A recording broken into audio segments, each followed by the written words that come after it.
See if he logs on here real quick.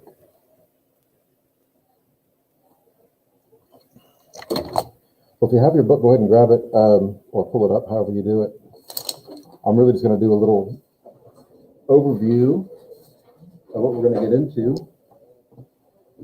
The main thing is that we kind of got a little bit off track with normal timing, or we don't call it, because of the hybrid schedule we had early on, where we kind of moved at half speed, really. And then now we can, since we don't have mini-mester, which I hate that, but since we don't have mini-mester, we can catch up a little bit. But I think it's going to come pretty quickly. We're really just a chapter, like an A-B chapter, but just the B side of it, we're done.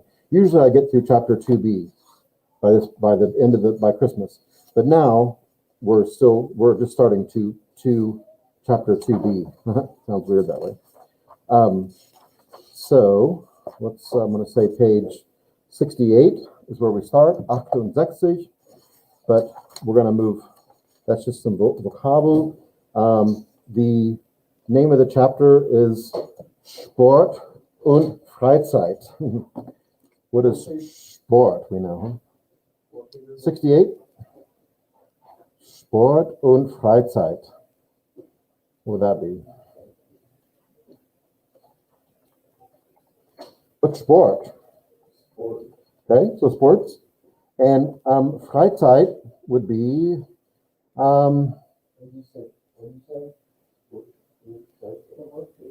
page 68. So still page 68.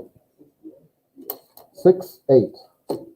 Sport und Freizeit. Well, Freizeit, frei means free. What's Freizeit? Free time. Yeah.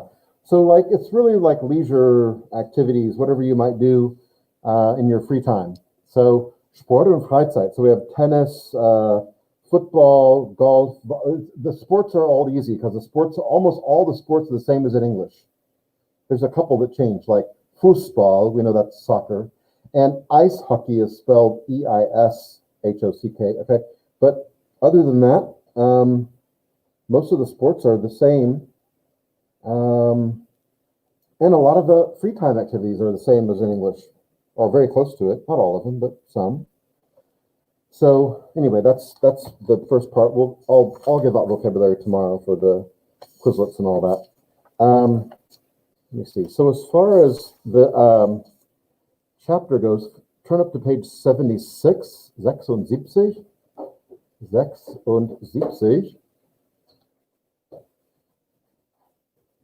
76. And they call this, I'm just going to go over these couple of grammar things we have this chapter. They call this stem changing verbs, meaning that like the lettering in the stem changes in a certain verbs. What these are normally called are irregular verbs. So everything we learned up till now, I mean, for the most part, like we had a whole chapter last 2A on verbs and subjects put together. Those were all regular verbs. Gehen, kommen, wohnen, kaufen. Most of the verbs we learned, those are regular. There are irregular verbs, though, and you've seen some of them, like haben is slightly irregular. The verb sein, we talk about a lot, that's irregular.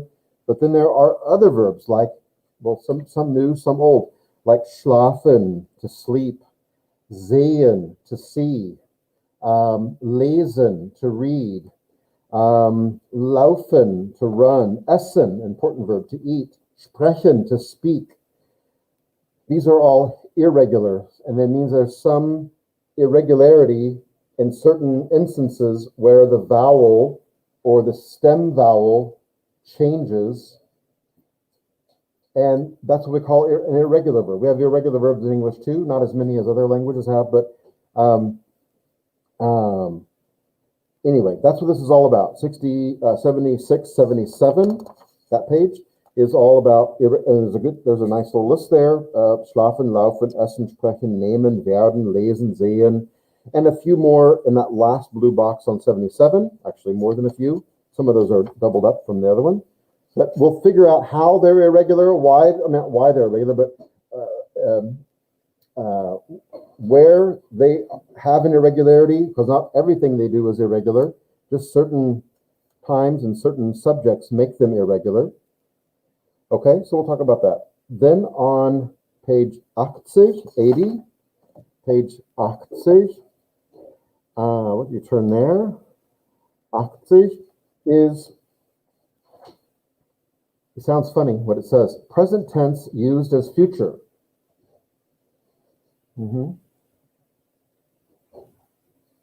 Okay, that sound weird?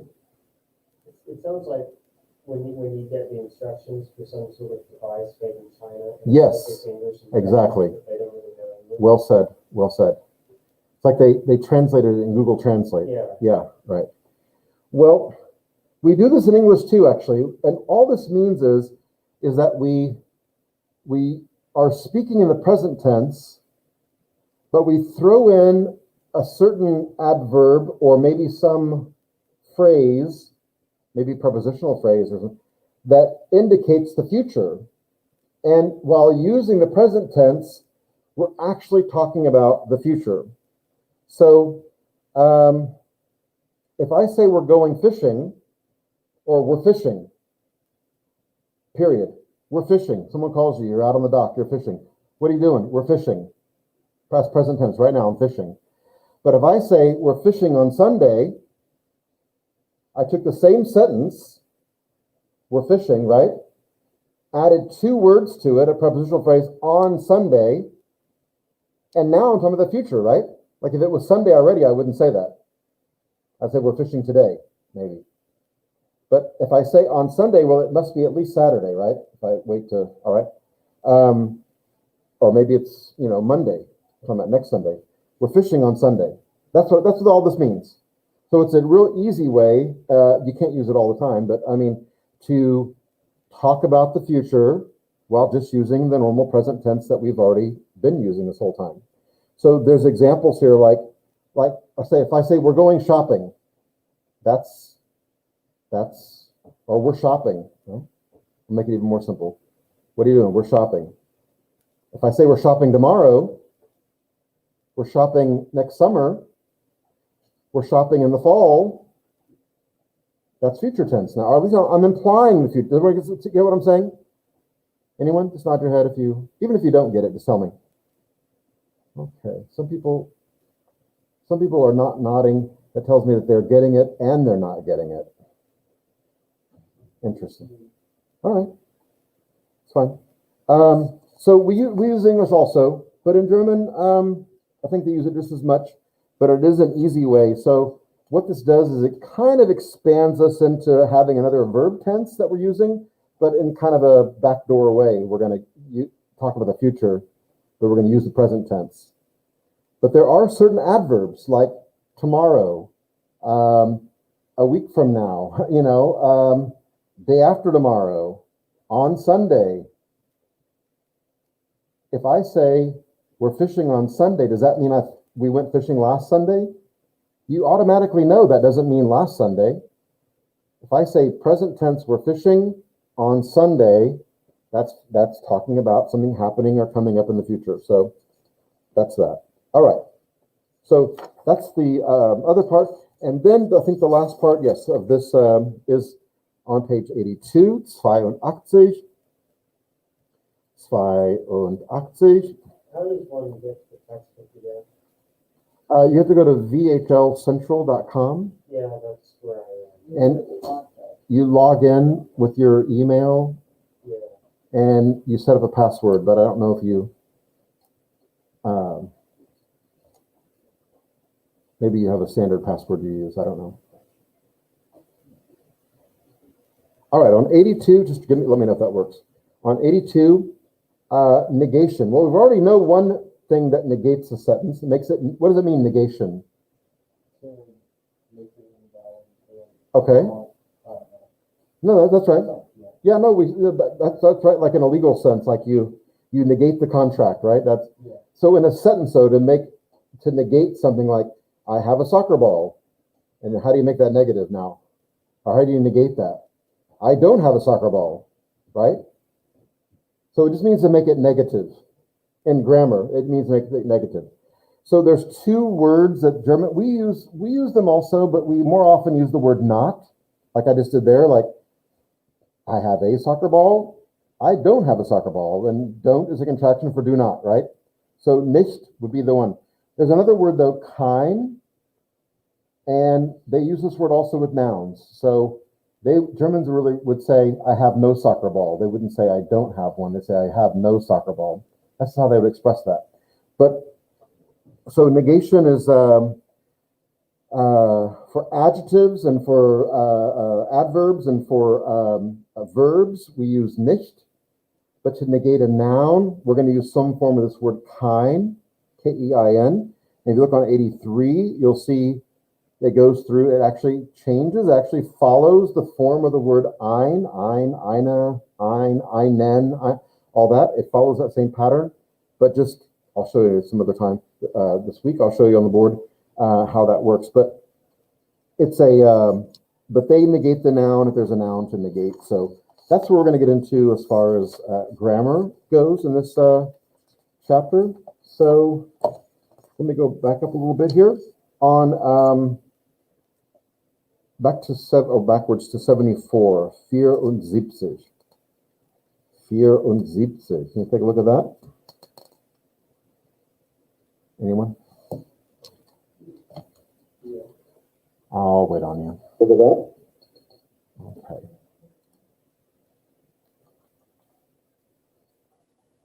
Gotta pull something up here. Okay.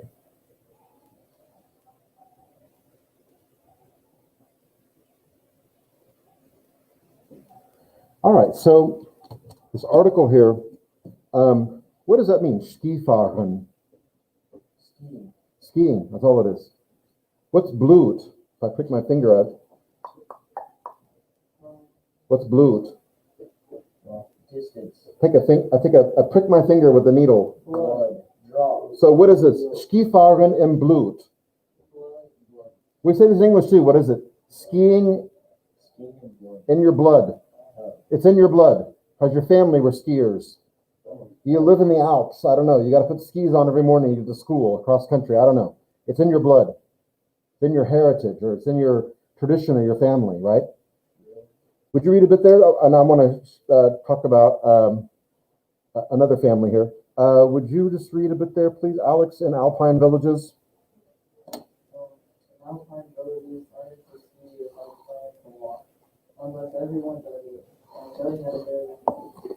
The beginner's list are full of preschool age children to enter their first lesson. Skiing courses were required in Austrian schools until 1995. Can you believe that? You had to take it. Like you got to take English, and you have skiing lessons after school or during school.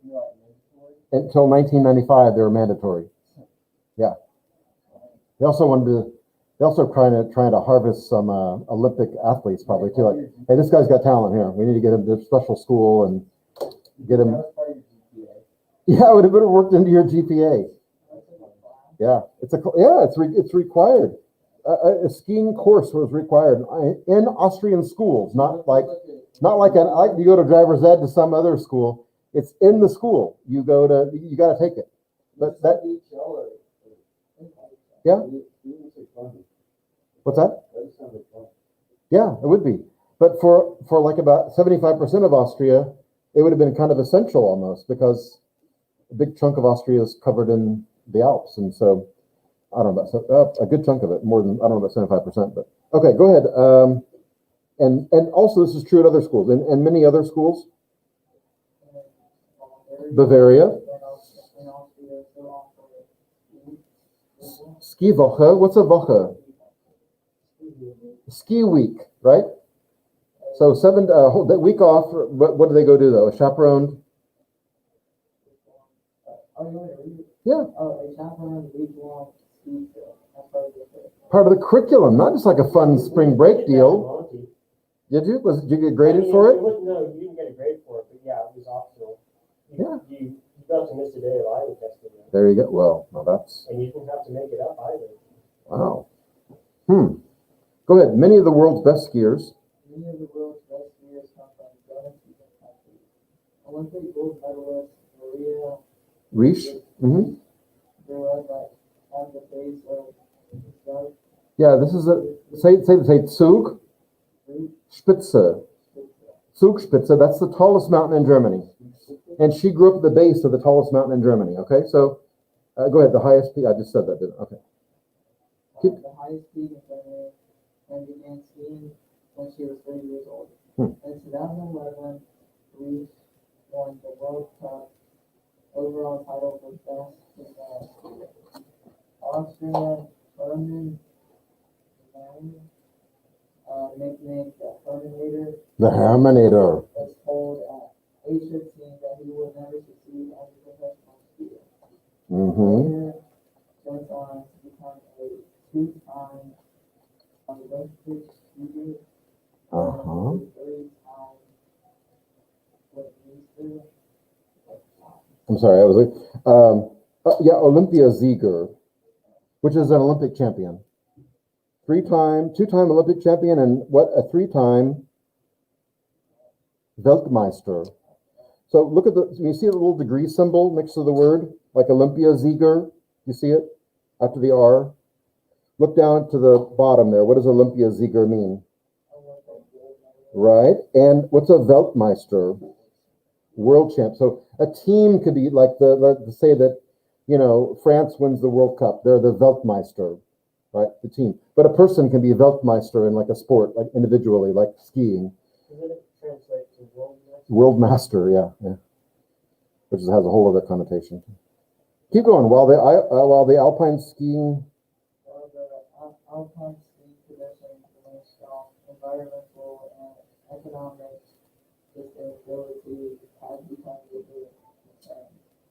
Ski tourism has had a serious impact on the ecology of the alpine region. Mm-hmm. With rising temperatures due to climate change, lack of snow is also becoming an issue. Snow making is expensive and uses vast amounts of water.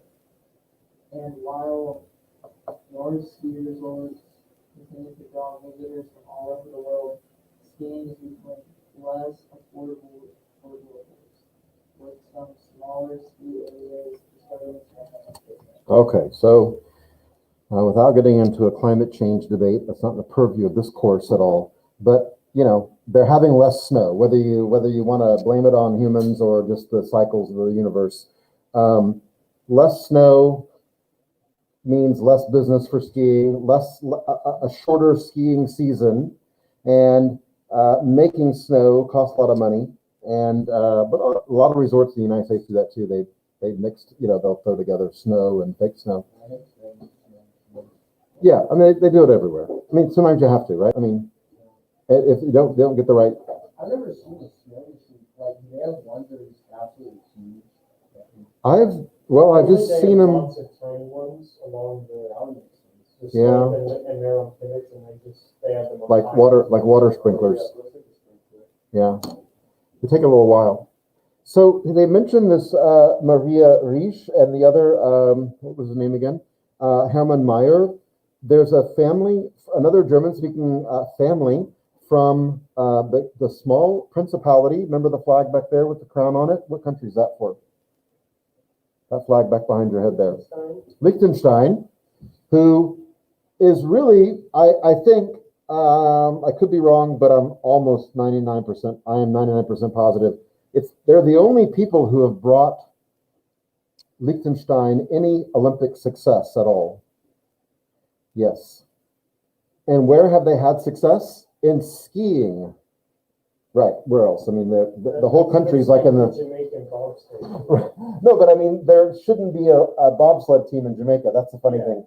But there should be skiing in Liechtenstein, because that's all there is. It's just the Alps, you know. So this text brings up an interesting question. They're simply trying to be the Weltmeister or the Ubermann. Right, that's both, I think. A lot of people like to be both if possible. I know people in the past, you learn your history book if you read about it. But here I'm going to show you this about this family who are Weltmeister und Olympiasieger. Well, not gold medalists, but some of them were. Hold on, let's look and see. I'm going to share this with, hold on a second, but I'm going to share this with you. go. All right. Oops. Let that go down. I'll share this. Oh man, it's so complicated. Duplicate. Okay, let that. Good. So this is the family. Hanni Wenzel of Liechtenstein, winner of Olympic medals in skiing. She competed in the 1976, 1980 Winter Olympics. She won a total of 4 medals, 2 golds, 1 silver, and 1 bronze. So here in Lake Placid, and it was in upstate New York. That's the year that I think that the U.S. soccer team, right, or the U.S.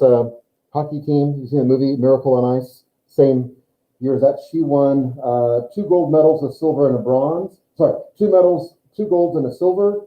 And then in Innsbruck in '76, Olympics were held in Austria. She won a bronze medal. That was so she improved over those 4 years.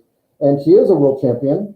2 gold medals, 74 and 1980, and then a silver in 74. Actually, this is slalom and then combined silver, silver, bronze. So she's pretty successful in all those ways. So the sister of 2 famous skiers. She had a brother, Andreas Wenzel, and he was an Olympic. He was in the Olympics as well. I don't think he was quite as successful. But the sister of those 2, Petra. So there's 3 of them. Wenzel. Petra competed in the 1980 and 84 Winter Olympics, and it goes on. Here is. I wish I could. I know how to get rid of that, but it's too late now. So here's the other brother. Sorry, this is Andreas, the one I mentioned. You have Petra, Andreas, and Hanni, 3 of them, all brothers and sisters from the same family, Olympic champions. Silver at Lake Placid and bronze medal in Sarajevo at the '84 Olympics. World championships in Germany and Garmisch, gold medal, silver medal in giant slalom, and silver medal in combined. In Lake Placid, 1980, that was a world, not Lake Placid Olympics.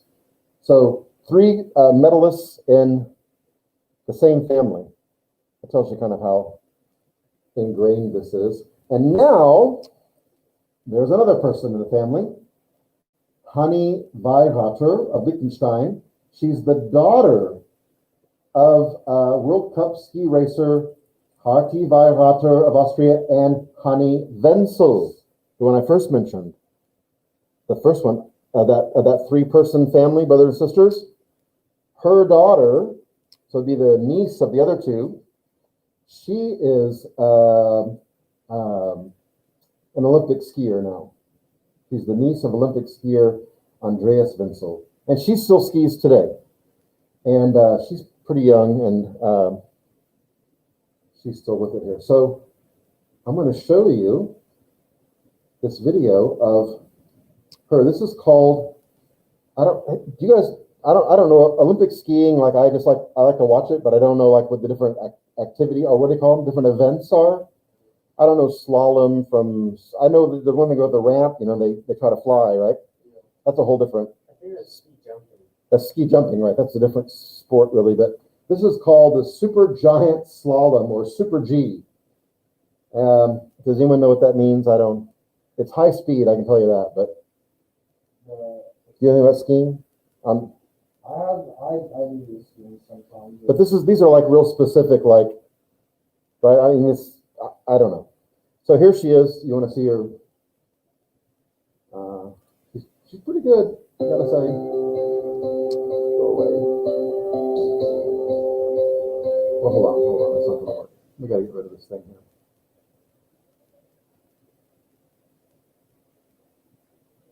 Well, dang it. Hold on. I got a little surgery here.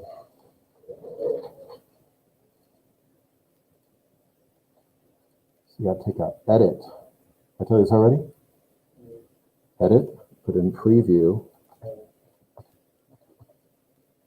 This is everything. You have to spell it right though. I would assume anybody like actively edit a race. Yeah. I had a little summer job at Google, so I know what's going on. There you go. Insider information. Okay, let's move forward to the video. It keeps that little bar. All right. So this is this other woman here. No, I forget who is this? Yeah, this is not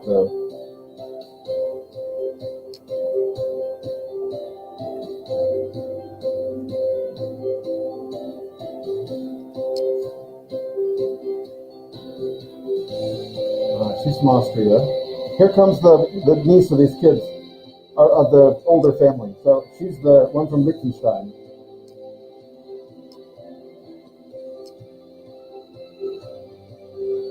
(104 km/h). It's About 70. About 70, yeah. Yeah.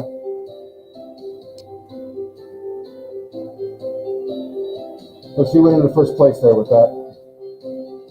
They're all from Austria, Switzerland, or Germany, or from Scandinavia.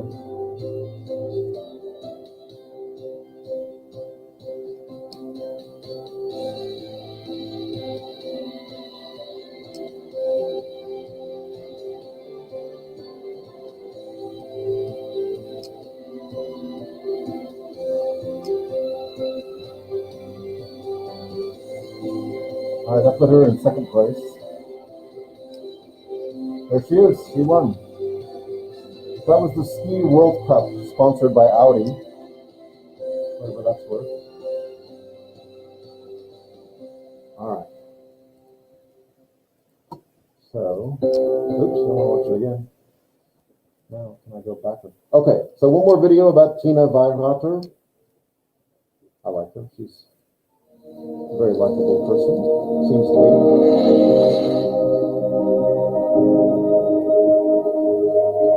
This is more of an advertisement for to go ski in Liechtenstein, though. It's like a little ad, but you see how beautiful it is.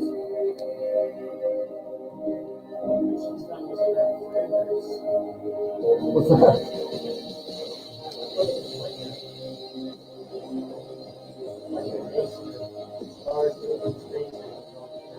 Oh no, it's all mountainous.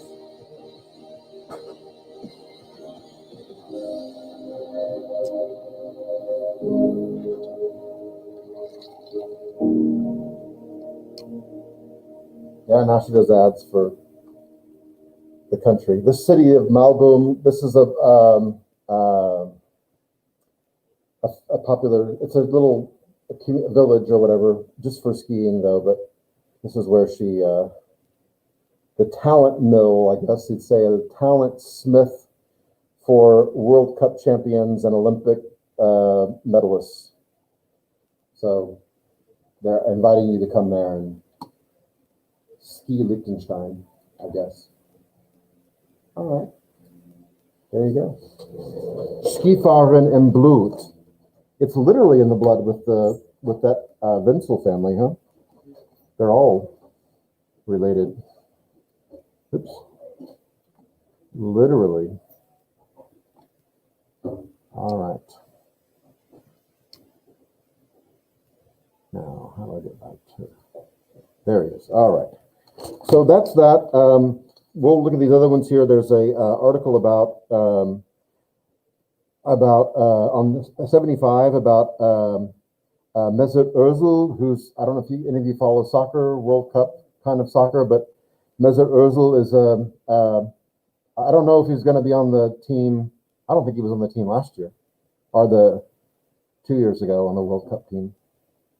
So this book's a little bit outdated, but he's well known. He's of Turkish ancestry, but he's a German citizen. I think he was born there. His family's from Turkey, but he's a pretty important part of the when Germany won the World Cup. When was that? That was like 8 years ago. Yeah, 2014. Yeah, when they won, he was a big player on the team then. I don't think he was on the team in 2018 though. When they got knocked out the first round. You know, hate to talk about that, but I was actually in Germany when that happened. The whole country went into like a depression. I'm not kidding you. At church. Well, they got knocked out because they got in the first round by South Korea. not exactly a country known for its soccer prowess, but Germany was the defending world champion from 4 years before. And they get knocked out in the first round. And at church, at Mass on Sunday, at the litany of the, where they do the prayers of the faithful, the last prayer of the faithful was, and we pray for the fans of the German national team, that they can grieve the loss of. I was like, and I was with this guy, and I like punched him in the leg. This person I was living with, and he was a big soccer fan, and he was like, I know, it's crazy. We're just crazy. He said nodding his head, but there was a legit. It wasn't like they don't joke around when they're doing the prayers. I mean, like it was like because they knew that a lot of people were really upset and were really angry about it. We had to pray for them. That's how serious they are about it. So you get it. See, didn't start a war over it, like Right, it's happened before. Costa Rica and El Salvador. Yeah, they kill referees down there like Yeah. just like the mafia knocking off their own people. It's no big deal. We won't get into it today, but on 88 and 89, 88 und 89, there's a couple of articles there about Berlin, and we've talked about Berlin quite a bit already. This is just because in the B chapter of each chapter, a section, they focus on a different state of Germany, or a country that speaks German, like maybe Liechtenstein or Switzerland or Austria. But this is about Berlin, which is the capital and a city-state. But there's an article here, a couple of articles here about something we talked about, remember we talked about Jesse Owens last semester? Because he did so well in the Olympics in 1936. Then about the Reichstag, which I talked about in that slideshow early on in the year, the new Reichstag, the Capitol building that they rebuilt. And why Berlin, the symbol for Berlin, if you look on that flag behind Alex's head, or to his left, there's a bear on the coat of arms for Berlin. Turn the other way, bud. That red and white flag. There's a bear on there. Well, that's because the word for bear in German is bear. B-umlaut-A-R. So a lot of people think the word, although there's controversy about what the word Berlin and where it comes from. Like there's no definitive, it's not like a guy's name or something.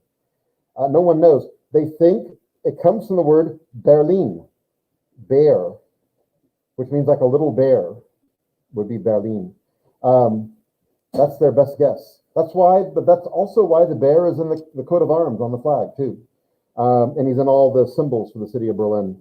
But also you can see this picture on 89. They had a big fundraiser for the zoo, I think, and I think it was for the zoo. And they had these bears that we did in Tulsa too with penguins all over town. I still see them sometimes.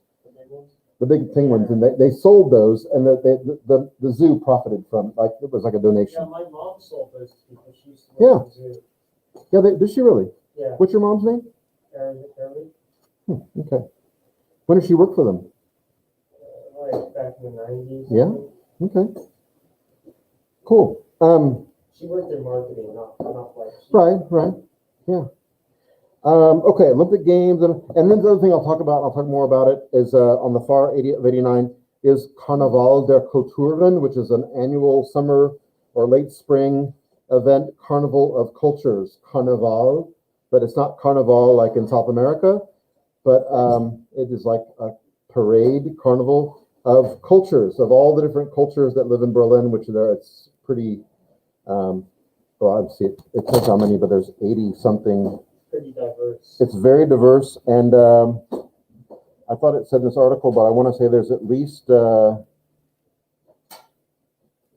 are people living in Berlin from 195 different countries.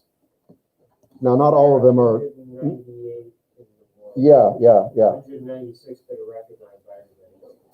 So that's a pretty good chunk, and that doesn't mean maybe there's not one country that has only one person in Berlin, but that could be the case. But some of the countries are like Brazil, and like a lot of South American countries, and a lot of other European countries, of course, and a lot of Asian countries, and African countries also are well represented there. And so that's all what this is about, is this kind of diversity of the city. But we'll talk about what they do with that.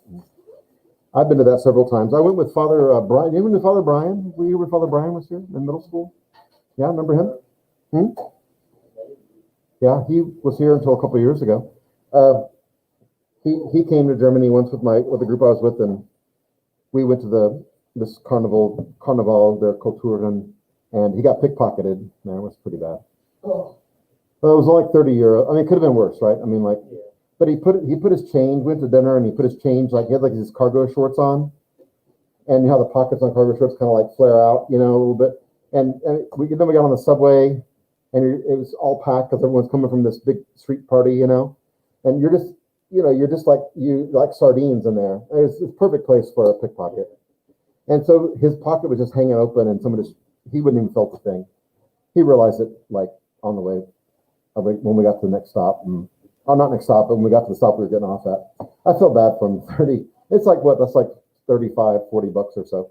But so it could have been worse. He had his wallet in his back pocket. Nobody tried to get that, but he just put that change. He was making change, and then he like just put that money in his pocket real fast, and we walked on. So anyway, oh well, he did just fine. Okay, I'll stop there. Tomorrow you'll look for information from me. It'll be a link or other information from me about what we're gonna do tomorrow. But follow that, and I'll also put a link up for our vocabulary quiz, right? But I think I'm gonna wait for that till next Friday. All right. I could give you a real quick quiz, like over words like das Volleyball, football. Maybe I'll do that. Just like 10 or 12 words of sports. What's Bigfoot in German? Golf. Oh, It's irrational is what it is in German. No, I don't know. They just say Bigfoot, I guess. Haven't had a lot of Bigfoot discussions in Germany. do they have cultural equivalent? They do not, that I know of. There are other like kind of that's a common belief around the world though, and even in Native American cultures too, that there are, you know, tiny like something smaller than, you know, little people that are living in the woods and stuff, you know. That dates back to old Germanic Teutonic culture, you know. But it's true in other, like all over Europe, there's the same similar story of that kind of. Yeah. And then even in Native American culture, it's really prevalent, and not every tribe, but it's prevalent in the tribes that are in Oklahoma. A lot of them here in Oklahoma, I know. That's the closest thing I can think of that's anything like. Then you got Yeti, you know, you got over that's in the Himalayas though. So yeah, Germany's too densely populated to have a population of, you know, 9-foot creatures living in the woods. Okay, bud, I'm cutting you off. Talking to online here. So be looking tomorrow for everything, okay? Like what I said. Tschüss.